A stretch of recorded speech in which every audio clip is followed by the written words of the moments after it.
All right, time for us to expound more on that particular story. We are now joined by the UNICEF representative, Dr. Nandy, who is here to talk about this year's theme, which was empowering children in Uganda through tech and design, which coincides with 35 years of the Convention on the Rights of the Child. Welcome to NTV, Dr. Nandy. Thank you very much. Very good to be here. Thank you. Indeed. So, Doctor, was about how empowering children by providing a platform to display their creativity and digital skills, how it allows them to take pride in their abilities and share their visions for the future. How does that work?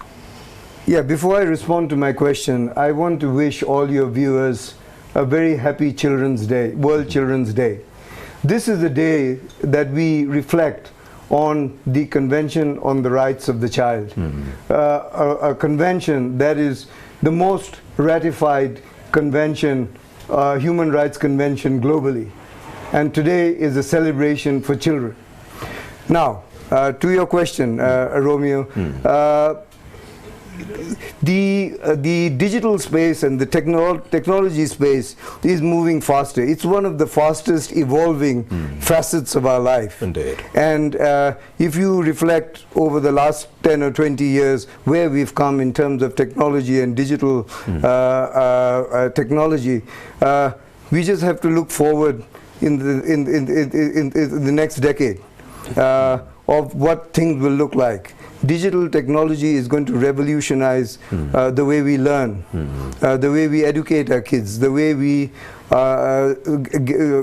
get our livelihoods, the way we communicate has already been revolutionized. Indeed. So the old days of children going to classes with notebooks, pen and chalkboards, carrying heavy school bags full of textbooks. It's a thing of the past. A thing of the past. And we have to empower our children and skill them so that they are adept in these in digital literacy, digital competence, so that they can compete with the rest of the world, they can compete with the peers, and they can actually learn, translate their learning into employment and have successful lives as professionals. Indeed. Dr. Robin, on a policy level, there's always concern over what a parent can do, what more a parent can do to support their child. For instance, digital access, whether less is more or vice versa. Expound more on that.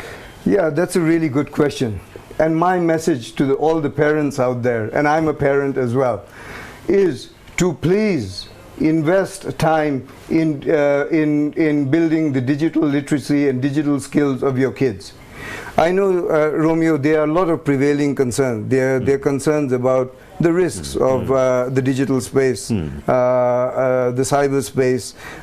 There are risks in terms of cyberbullying. Pornography. There are risks, inappropriate website, whether it's pornography or other inappropriate website with misinformation.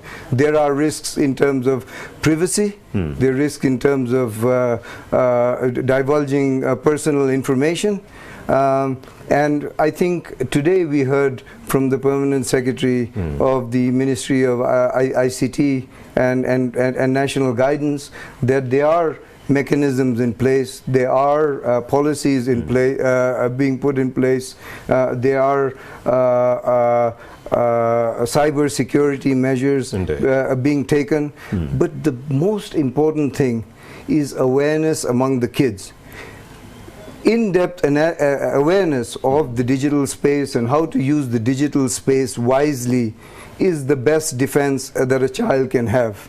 And if a child is able to use the digital space well, they'll be able to avoid the risks, understand the risks and avoid the risks. Understand the risks and avoid the risks. Of course, let's talk about what government can do and related institutions to increase the children's awareness of their rights and the importance of this digital space. I think that's critical. And if I may, move away from the digital space and talk about rights more in general.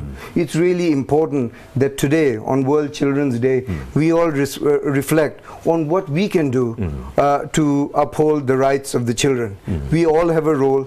Parents have a role, the community has a role, the government has a role, civil society has a role, academia has a role, and we all have to reflect what we do. But the most important thing is making children aware of their own rights. That is Dr. Robin Nandy. Many thanks for having made the time to speak to us, the UNICEF Country Representatives right here in Uganda. Time is fast spent, but I would love to continue with this conversation. Thank you very much. Indeed. Thank you for having me. Well,